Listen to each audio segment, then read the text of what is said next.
स्वागत आहे आपलं माझ्या घरगुती रेसिपी मराठीमध्ये।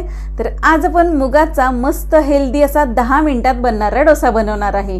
एकदम हेल्दी रेसिपी आहे आणि त्याच्यासोबत आपण चटणीची सुद्धा रेसिपी दिलेली आहे। खोबरं कोथिंबीरीची एकदम क्रीमी चटणी झालेली आहे। रेसिपी संपूर्ण बघा आणि मस्त असा डोसा सगळ्यांना बनवून खाऊ घाला। मुगाचा डोसा बनवण्यासाठी आपण इथे बघा पहिल्यांदा मूग घेतलेत। मुगाला माझे चांगले मोड आलेत, पण मोड न आलेले मूग असतील तुमच्याकडे तरी सुद्धा तुम्ही त्याचा डोसा बनवू शकताय। रात्री भिजत घालायचे आणि सकाळी तुम्ही नाश्त्यासाठी डोसा हा बनवू शकता। तर याला आता आपण ना बारीक वाटून घ्यायचं आहे। मिक्सरच्या भांड्यामध्ये बघा मी थोडेसे मूग घालून घेते। एकदम दरदरीत आपल्याला करायचं आहे, खूप पातळ करायचं नाहीये पेस्ट। त्यामध्ये थोडीशी कोथिंबीर घातली, लसणाच्या 10-12 पाकळ्या घातल्यात, आलं घातले, जिरं घातले, हिंग घातलाय महत्त्वाचा आणि तिखटानुसार तुमच्या मिरच्या घाला। हे बघा अशा प्रकारे आपण वाटून घेतले।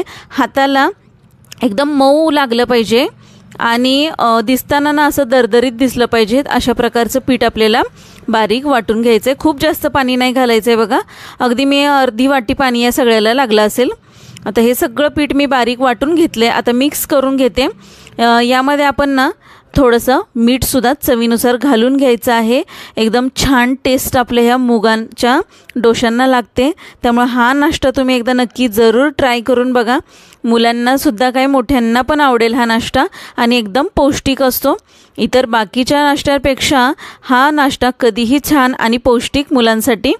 त्याच्यासाठी बघा मी पीठ तयार करून घेतले। आता लागलीच चटणी पण आपण आधी करून घेऊया आणि मग डोसे आपण करणार आहोत।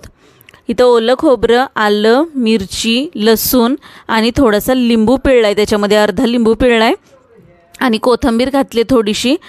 2 चमचे बघा दही घालायचे आणि मीठ घालायचे आणि मस्त बारीक एकदम पेस्ट करून घ्यायची याची। आणि याला आता मस्त अशी आपण फोडणी सुद्धा देणार आहोत। आपल्या या चटणीचं ना एकदम क्रीमी टेक्स्चर झालेलं आहे बघा, एकदम क्रीमी आहे। आता पातेल्यामध्ये आपण थोडंसं तेल घातलेलं आहे, अर्धा चमचा तेल घालायचं। यामध्ये जिरे, मोहरी तडतडायसाठी टाकायचे। चांगली तडतडली ना की मगच फोडणी आपण त्यामध्ये घालायची। थोडंसं उडदाची डाळ घालायची, हिंग घालायचं आहे आणि कढीपत्त्याची पानं घालायची। गॅस बंद करून घ्यायचा आणि ही फोडणी आपण या चटणीवर घालून घ्यायची। मस्त फोडणी बसते बघा आणि एक नंबर टेस्टी लागते। आणि चटणीसुद्धा बघू शकताय तुम्ही, एक नंबर क्रीमी झालेली आपली चटणी। दही आपण इथं वापरले ना त्याच्यामुळे आपली ही चटणी इतकी सुंदर क्रीमी झाली आहे आणि थोडीशी आंबटसुद्धा चव येते या चटणीला। त्यामुळे तुम्ही नक्की अशा प्रकारची चटणी बनवताना ना दही नक्कीच 2 चमचे वापरा, कारण खूप छान क्रीमी आपली ही चटणी बनणार आहे। आपली बघा चटणी तयार झाली आहे। आता आपण डोसे सुद्धा बनवून घ्यायचे, म्हणजे गरम गरम डोसे आपल्याला ह्याच्यासोबत खाता येतील।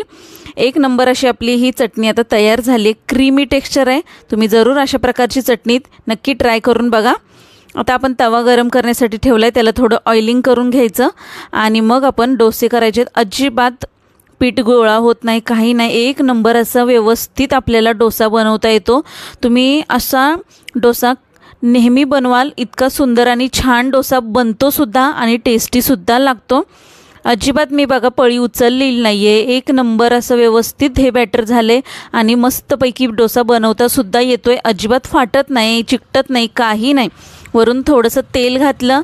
आता ना आपण छान असं लालसर कलर होईपर्यंत ना ह्याला चांगलं भाजून घ्यायचं एका बाजूनेच। बघा मस्त असा खालून लालसर कलर झालेला आहे आणि अजिबात उलटणं लावायची गरज लागत नाही, इतका सुंदर आपला हा डोसा बनतो। त्याचबरोबर एक नंबर कुरकुरीत असा आपला हा डोसा झालेला आहे। तुम्ही बघू शकताय कसला भारी दिसतोय डोसा आपला हा आणि खालच्या बाजूने एकदम लालसर होईपर्यंत आपण भाजलेला असल्यामुळे हे बघा एक नंबर कुरकुरीत आपला डोसा झालेला आहे। किती सुंदर दिसतोय बघा, दिसायलाही छान तोय आणि खायला सुद्धा टेस्टी लागतो बरं का। आणि झटपट असे ना उलटतात डोसे, अजिबात फाटत नाही, काही नाही।